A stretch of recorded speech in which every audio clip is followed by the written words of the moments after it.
Welcome, it's AJ English here, and we're gonna discuss if you're taking the TOEFL, the IELTS, there is a writing task where you have to agree or disagree, and that will come in task number 2. In TOEFL, it's called, in that test, it's called independent writing. In the IELTS, it's called writing task number 2. So this is how you can do it. Very simple, very easy to do. It's you just follow the instructions. I'll give you a step-by-step here today. If you want feedback on your writing, you let me know and we can discuss that. But for the time being, let's concentrate on this. So this is an essay. There are different kinds of essays. This one is when you are asked to agree or disagree. To what extent do you agree with something, with an idea they show you? So it might be looking kind of like, oh, like this. So when they ask you whether you agree or disagree, you use the can see me formula. That means 4 paragraphs, introduction, paragraph 1, paragraph 2, and conclusion. As you see here, we got the, you can choose only, the introduction, we'll get through it, but in the body, make sure you choose whether to agree. So you have to agree. This is easy. You cannot mix them up. Some students want to try to agree and disagree, and oftentimes it gets confusing. You need to have clarity and stay on either you agree with them or you disagree. So your second paragraph and your first paragraph should be the reasons why you agree or why you disagree, but not a combination. Don't mix them up so you don't struggle and create problems, because in the test, there is no time for mistakes. So let's move on. And here, this is basically the structure. Is very easy. This is an example. You can pause the video right now if you want to read it. But as you see, I got the, let's use green this time. This is the intro. That is 1 sentence and 2 sentences very quickly. It's very clear. I completely disagree. And I think, so this is my opinion. I disagree. This is my opinion, right? How can you structure something like this? I'll give you the skeleton, kind of like what you have to answer. This is the main idea for this paragraph. Explain what that means. And here is, even though it's not perfect, this student try to explain what this means in this section. So the first point that the student made is here. Okay, that's what you need to do. And then you need to include an example, like over here, for example.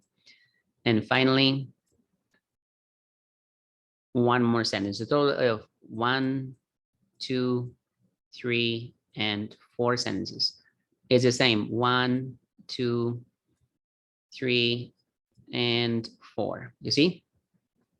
Let me walk you through it. Let's check. 3, 2, 1. Here we go. Introductory paragraph is very easy. State the topic. Like in this case, what is it that they're asking you, right? And you paraphrase it. Paraphrasing is very important. Sentence number 2, state your opinion clearly. Do not say maybe, maybe not. Those words will confuse the reader. It doesn't show whether you agree or not. You cannot choose agree and disagree. It's better to choose one of the two. Either you agree or you completely disagree. It's very easy. Yeah. And finally, if you want to have extra points in the test, outline what you are going to discuss in the essay, like the reasons why you disagree. You could say something like, in this essay, I will describe, I will say, I will discuss. Don't you say. I will discuss the reasons why I think so. Yeah. So moving on. Here is the paragraph number 1, the main idea why you agree. And then sentence number 2, explain your first reason, like kind of give some information to support that. to make it easier for the reader to understand. After that, you can use an example or a personal experience, a story to help the reader understand. So that's the third sentence. As you see, it's very easy. Oh, and finally, let me clear that out. You can, in a brief sentence, say what you wrote in this paragraph. That's all. You can do that. It's very easy. The next paragraph is about the same thing, only that you will change from the first to the second reason why you agree and explain why you agree, describe a situation. In this case, maybe a situation is better. Instead of an example, you can try a situation, and this adds variety to your essay, higher scoring, higher score, higher marks, you know. And finally, try and say what you mentioned here. If you can't, that's okay, 3 sentences, but I think you can. I know you are very capable. If you have any questions on how to do this, I would be very happy to help you in class. So conclusion here is very easy to write a conclusion, because all you got to do is just say what you said. Like you can say to sum up or to summarize, and then paraphrase your main points.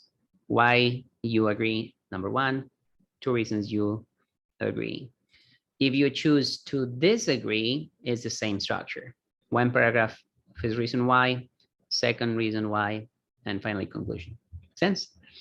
So that's how you do it. Very easy, simple.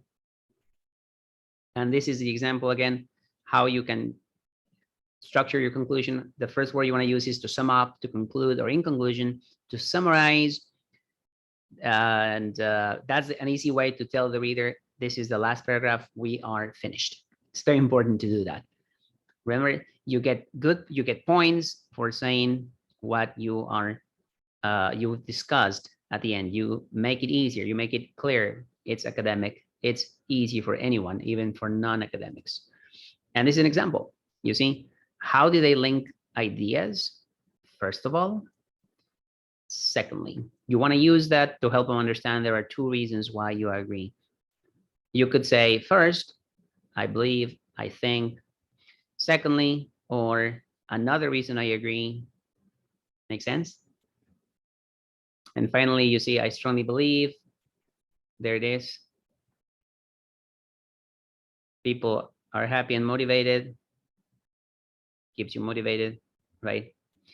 So as you see, there is a paraphrasing at the end. Okay, well, this you can pause and check this if you want to.